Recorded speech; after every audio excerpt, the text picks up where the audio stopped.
Cina udah ketar-ketir guys lawan King Indo. Ya kan guys, mungkin ini kalian udah lihat lah di FYP, di mana-mana beritanya udah banyak banget lah. Intinya media Cina mendorong Federasi Sepak Bola Cina untuk melaporkan Indonesia ke AFC. Jadi si media Cina ini minta Federasi Cina melaporkan Indonesia atas proses naturalisasinya Messi Hilgers dan juga si Eliano Reinders. Jadi mereka mendesak kalau aja Messi Hilgers sama Eliano Reinders dimainin waktu lawan Cina nanti, pokoknya wajib banget dilaporin. Elah, kalau takut kalah mah bilang kali bro Cina, bilang. Mereka mempermasalahkan, salah satu yang dipermasalahkan adalah proses naturalisasi dari Messi Hilgers dan juga Eliano Reinders ini dilakukan bukan di Indonesia.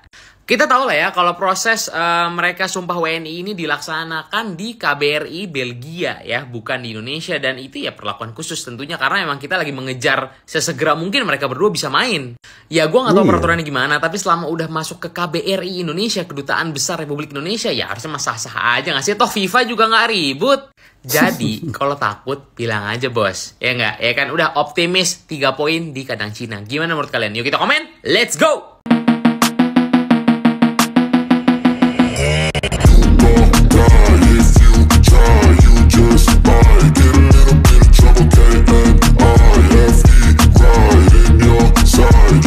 Ya, gara-gara naturalisasi, saya kehilangan teman dekat banyak sekali. Oh gitu ya. Sebenarnya naturalisasi gimana sih bang? Sejak kapan nih bang naturalisasi ini? Sebenarnya naturalisasi udah lama ada di PSSI. Udah lama banget. Udah lama. Sebelum kita join di PSSI udah ada itu. Udah ada. Nah, cuma sewaktu saya Esko di 2019, iya. Jadi waktu kita hire Sintayong lah. Oke. Waktu kita hire Sintayong di Malaysia itu, kita kan lagi hancur-hancuran timnas tuh. Udah ranking 180, 170 berapa gitu. Kita hire lah Sintayong. Nah, salah satu kita minta Sintayong itu target. Oke. Targetnya apa? Ya, teman-teman. Paling nggak bisa nggak kita juara di AFF? Kan kita runner up terus nih. Nggak pernah juara gitu. Ya kalaupun nggak juara di AFF, paling nggak SEA Games lah gitu. Dia sanggupin. Oh, jadi dulu memang dikasih target gitu kan?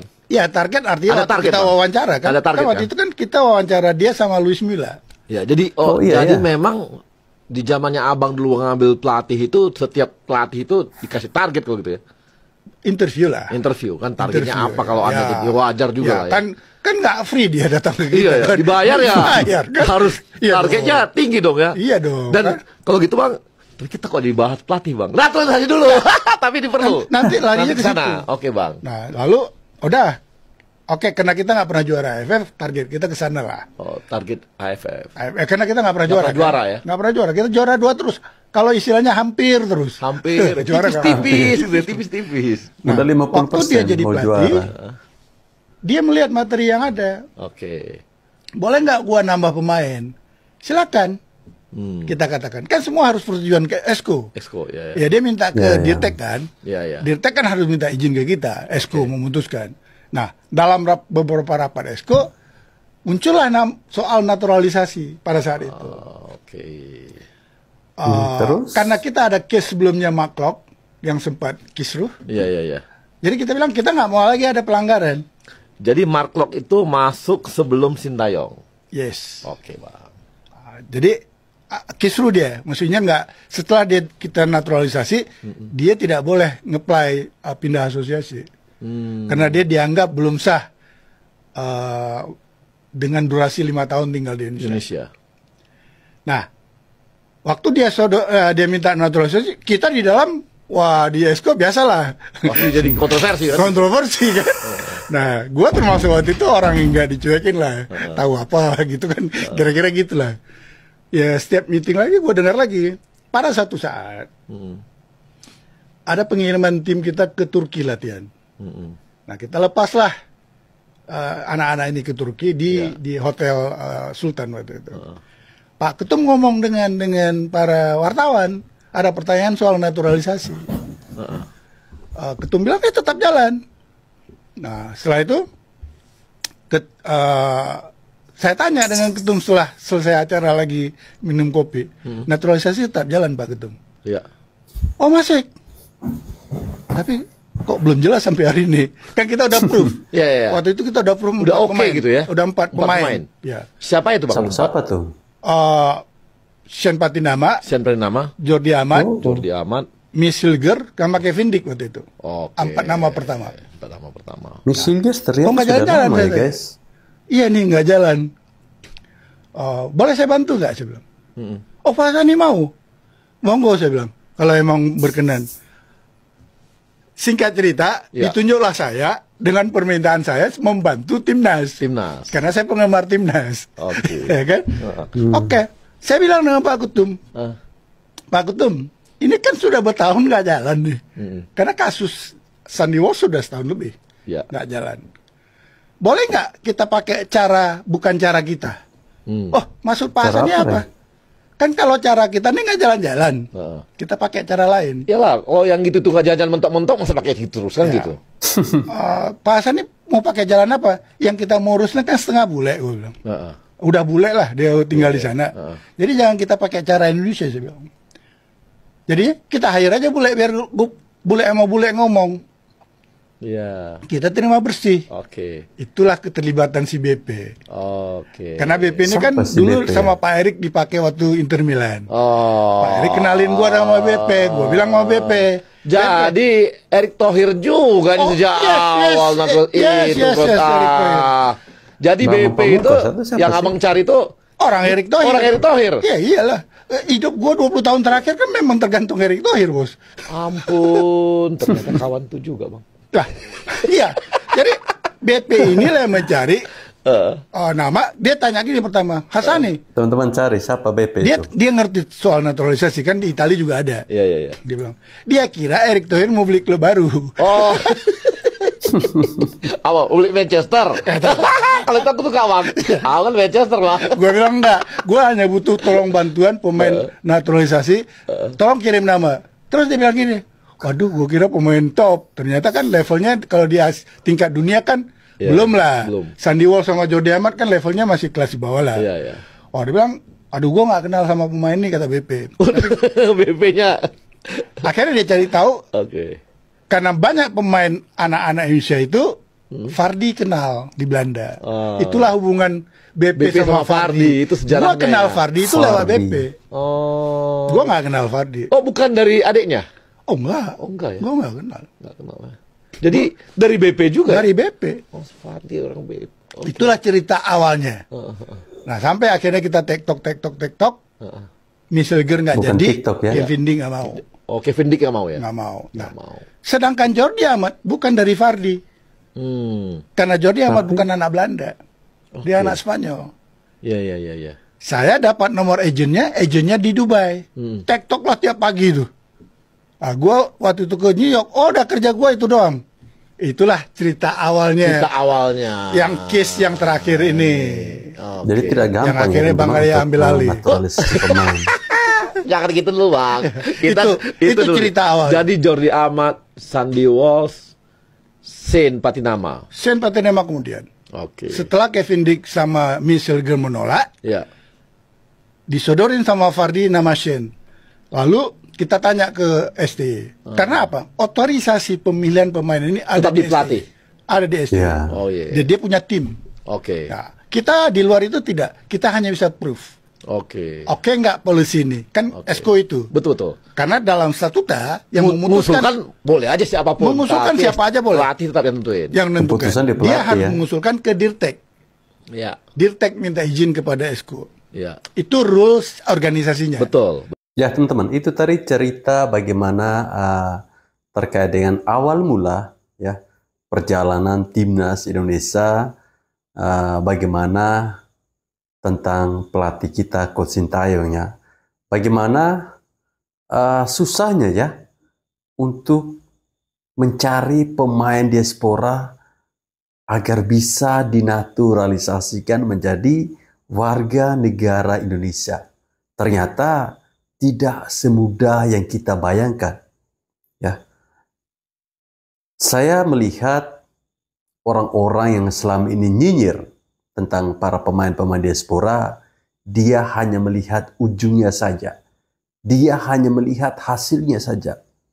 Tapi bagaimana proses untuk menghadirkan para pemain-pemain itu, dia tidak pernah melihat. Dan itu sangat sulit. Pekerjaan berat buat teman-teman semua. Silahkan cari tahu siapa BP yang dimaksudkan oleh Bapak tadi. Yang jelas bukan Bambang Pamungkas ya teman-teman.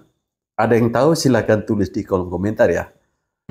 Dulu saat kita bertemu dengan negara-negara Asia Timur macam Arab Saudi, Oman, atau Bahrain yang bakal kita lawan di kualifikasi Piala Dunia ronde 3 zona Asia, yang kita takutkan adalah tinggi badan pemainnya teman-teman.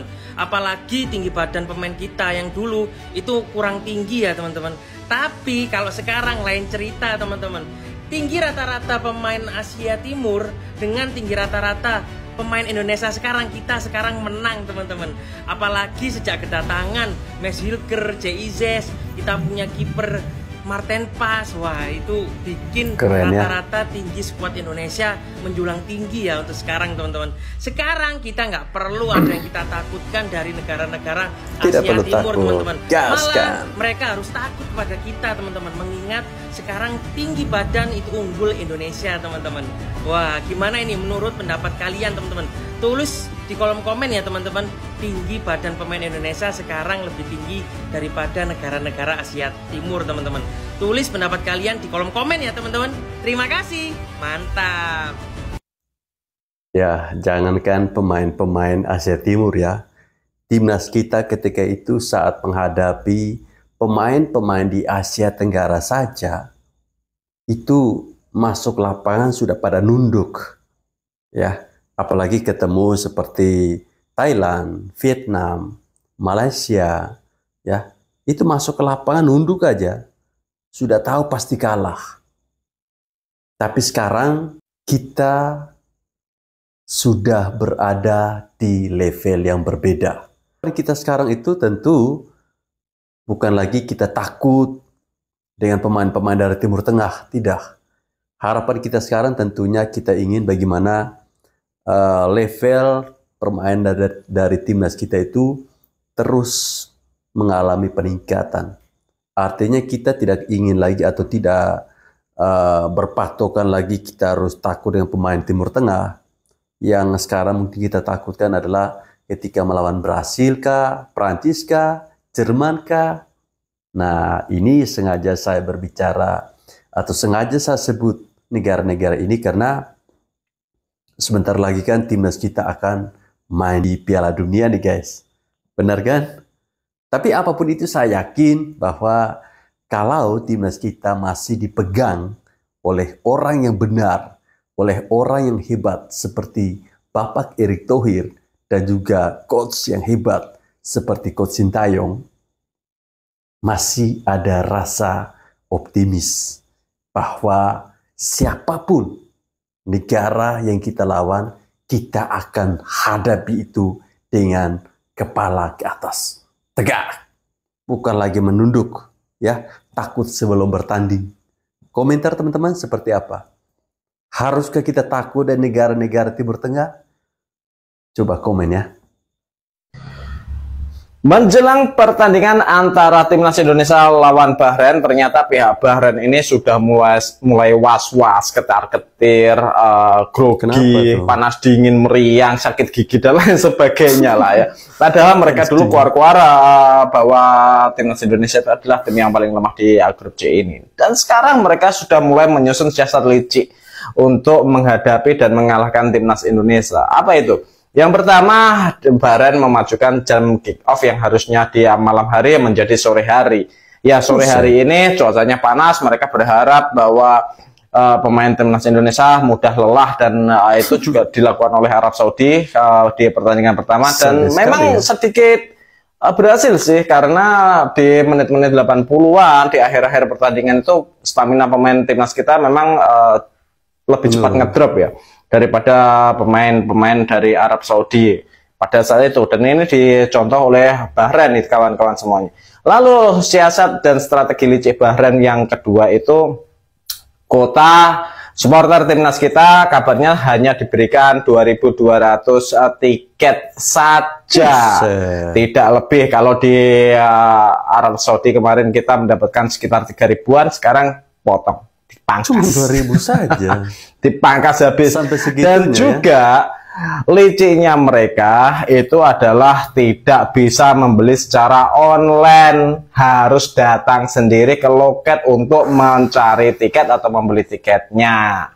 Tapi itu juga di skip bahwa koordinator supporter timnas Indonesia di Bahrain, yaitu Garuda Bahrain ya, Garuda Ultras Garuda Bahrain, itu sudah lama mencanangkan bahwa pembelian tiket bisa dilakukan secara kolektif. Dan bagus. Yang lebih mengerikannya lagi, mereka menaikkan tiket untuk supporter timnas Indonesia. Wah, ini gila-gilaan ya. Nggak tanggung-tanggung, lawannya Indonesia peringkat 129 tapi diperlakukan seperti ini. Perlakuannya mereka itu mengantisipasi timnas Indonesia sedemikian rupa. Harga tiketnya walaupun masih mahal di kita ya, di Indonesia, tapi di Bahrain yang biasanya menjual tiket 120 sampai 200 ini naik menjadi 400.000 dan 800.000 khusus untuk supporter timnas Indonesia. Gila, belum apa-apa lah. Belum apa-apa mereka sudah ketakutan. Payah. Iya. Menurut saya ini merupakan sebuah rasa takut yang sangat berlebihan. Bagaimana mereka memperlakukan para supporter kita dengan menggunakan cara-cara licik. Sampai-sampai mereka memanfaatkan itu untuk menaikkan harga tiket. Ini kan asu banget ini. Melalui unggahan terbaru dari FC Dallas, kiper jagoan kita semua, kiper timnas yang tidak disukai Tommy Welly, sudah mulai latihan tipis-tipis nih boy. Alhamdulillah, mantap ini guys. Tenang, mantap, aman. Alhamdulillah. Yang ngepost Dallas yang lega seluruh fans timnas Indonesia nih. Sorry fans timnas yang waras ya. Bung Toel nggak diajak. BTW bentar guys, buat lu pada yang pengen tahu seputar jadwal timnas dan juga pengen nonton rame-rame sama teman-teman lu dan lu bingung mau nonton kemana, langsung aja boy, pencet tautan yang ada di bio gua. Di situ lengkap sekali, pertandingan apapun ada di situ. Mau pertandingan liga yang keren sampai liga Mortal Kombat, liga Merpati Putih, Ligue 1, Ligue 2, semuanya ada di situ, oke? Langsung aja boy. Lanjut. Walaupun tadinya Martin Paes itu mengalami cedera yang minor dan sempet dikabarkan kalau akan absen sampai November, ternyata hal itu ditepis langsung boy sama FC Dallasnya.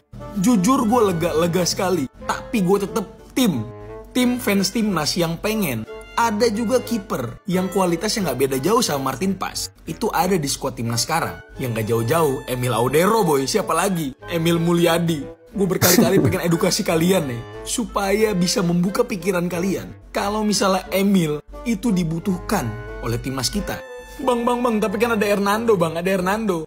Hernando bagus nggak? Menurut gue, untuk level ASEAN dan Asia kelompok umur, bagus aja. Tapi kalau mau step up untuk melawan Australia, Jepang, Saudi, atau bahkan ke arah Piala Dunia, Hernando masih butuh waktu, at least 3-5 tahun lagi.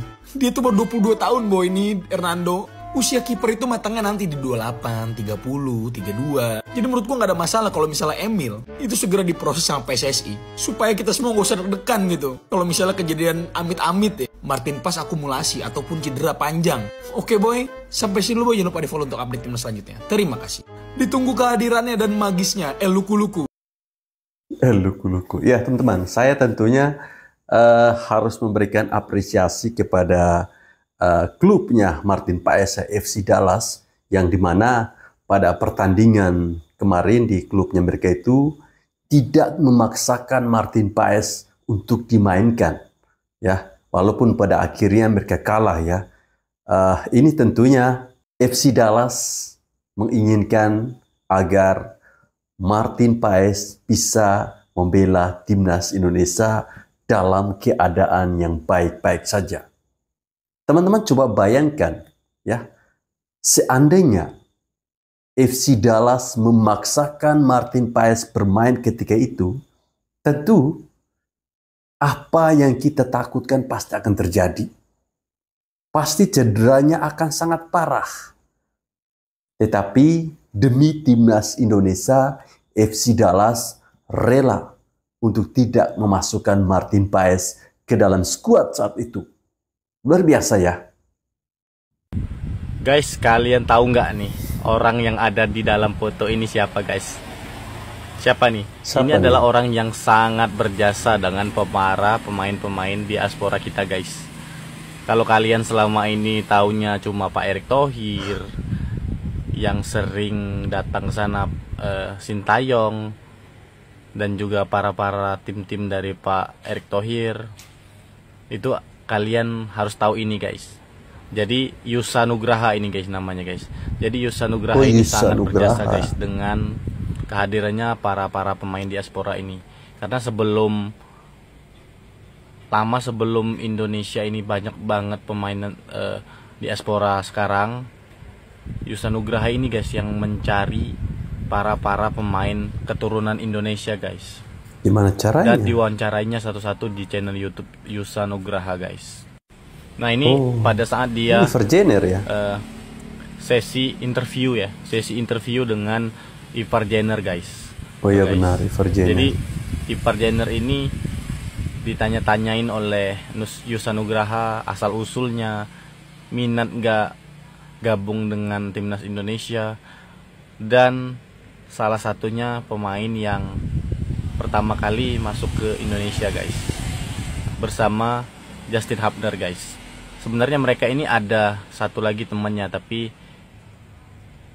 dia kecelakaan guys, jadi nggak bisa gabung ke Indonesia. Ada.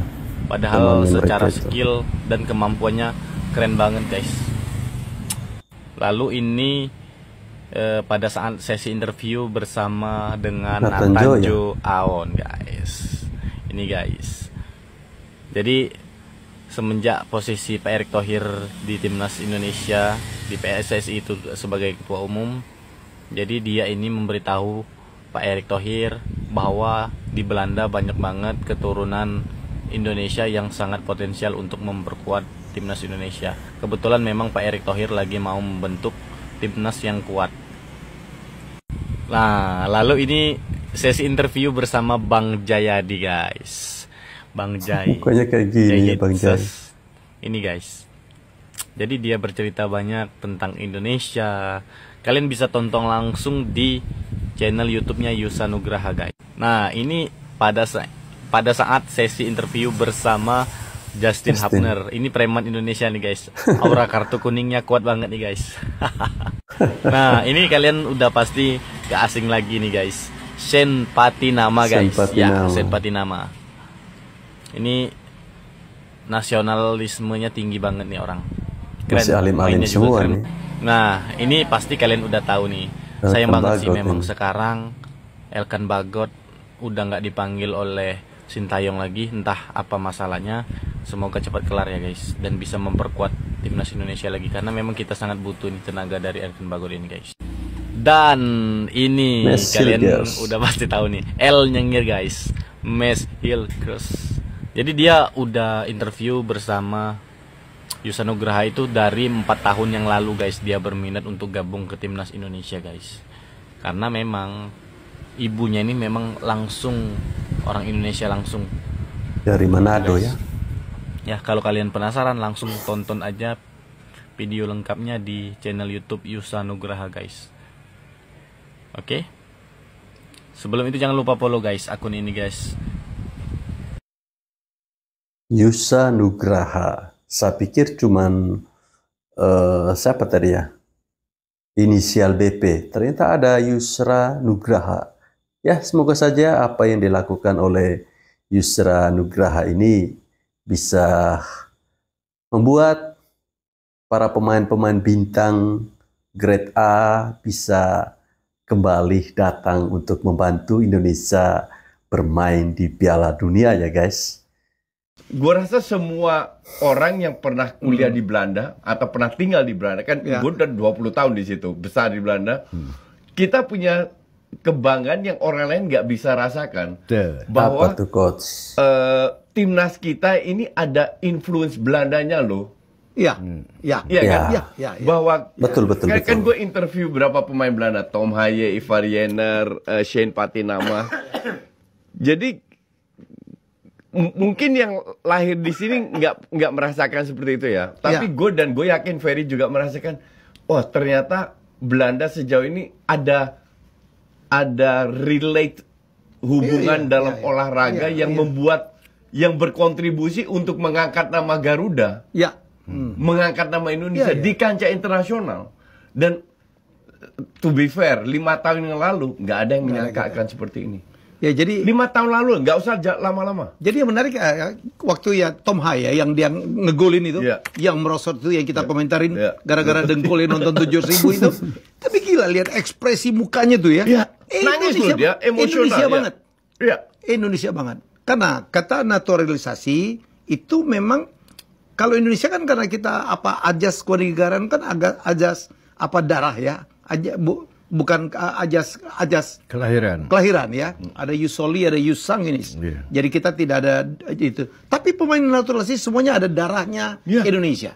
Pemain diaspora lah. Pemain diaspora. Iya, semua. Kakeknya kayak ibunya kayak nggak boleh lebih dari 3 generasi. Iya, betul. Keren. Kalau udah moyang nggak bisa. Bahkan Shane Patinama itu bokapnya lahir di Semarang. Bokapnya sudah almarhum kalau nggak salah. Iya. Itu memang orang Indonesia asli. Makanya Shane bingung. Dia bilang sama gue, kok gue disebut orang asing? Enggak, bokap gue itu orang orang Indonesia. Saya Indonesia. Iya. Bahwa gue lahir di Belanda dan gue belum bisa bahasa Indonesia bukan berarti gue tidak punya darah Indonesia. Dan dia benar itu. Dan gue terketuk banget begitu mereka nyanyi lagu Indonesia Raya. Semua bisa. Iya, betul. Lo kebayang apa, Prof? Ada satu tim pernah jadi juara dunia namanya Prancis. Putihnya tuh cuma 2. Iya. Betul. Kemarin Rabiot nggak main, kagak ada putihnya. Ya itu memang cerita-cerita tentang masih ada orang-orang yang nyinyir ya terkait dengan naturalisasi. Katanya kita sekarang sudah kembali dijajah oleh Belanda melalui sepak bola. Ya abaikan kata-kata seperti itu ya teman-teman. Kita sekarang fokus bagaimana timnas kita untuk terus berkembang, bisa bermain, bisa melewati ujian-ujian ya di kualifikasi Piala Dunia Grup C. Masih menjadi keyakinan saya sampai saat ini ya. Ini berulang kali saya katakan bahwa timnas kita, timnas Indonesia akan lolos ke Piala Dunia sampai ke round 3 dan menempati posisi runner up. Jayden Oosterwolde sering dirumorkan dan diharapkan bisa bergabung dengan timnas Indonesia karena pengalamannya bermain di benua Eropa, mulai dari pernah bermain bersama AC Parma di Liga Italia dan sekarang berkarir di Liga Turki bersama Fenerbahce. Dini hari tadi di ajang Europa League di pertandingan antara FC Twente melawan Fenerbahce, Jayden Oosterwolde bertemu dengan sahabat lamanya yaitu Mads Hilger, amunisi baru timnas Indonesia. Di beberapa akun sudah mulai viral, terlihat Mads Hilger ini berbincang cukup lama dengan sahabat lamanya ini teman-teman, yaitu Jayden ya. Selain itu, ibu kandung dari Mads Hilger yaitu Linda Tombing itu memposting fotonya bersama Jayden teman-teman. Wah, semoga ini jadi pertanda ya, Jayden Oosterwolde mau untuk dinaturalisasi dan membela timnas Indonesia teman-teman. Kalau menurut kalian teman-teman, tulis pendapat kalian di kolom komen ya. Bagaimana Jayden Oosterwolde apabila bisa bergabung dengan timnas Indonesia teman-teman. Tulis di kolom komen ya teman-teman pendapat kalian. Terima kasih, mantap. Aduh, aku heran juga nih guys. Gimana ya para mantan pemain timnas ya, ini mengkritik lagi nih guys masalah naturalisasi lagi dan lagi guys. Ini emangnya ada apa sih dengan naturalisasi ini? Iya, kenapa para mantan pemain ini yang rata-rata ini banyak yang nggak suka nih guys. Sekarang muncul lagi nih guys. Kemarin Samsul Arif itu berkomentar juga, dan hari ini muncul lagi nih guys pendapat statement dari Andik Firmansyah. Kalian pasti tahu lah ini sama pemain satu ini guys. Dia lebih keras nih guys, malahan mengkritik perihal naturalisasi ini guys, dan langsung serang PSSI guys. Dia bilang naturalisasi boleh saja, tapi lihat juga dong pemain lokal. Kita ditakuti di ASEAN, dia bilang seperti itu. Selama bertahun-tahun lo tanpa naturalisasi. Aduh abang. Kalau cuma di ASEAN aja ya gitu-gitu aja. Paling Piala AFF. Itu pun Piala AFF yang katanya ditakutin di ASEAN nggak pernah dapet bang kitanya.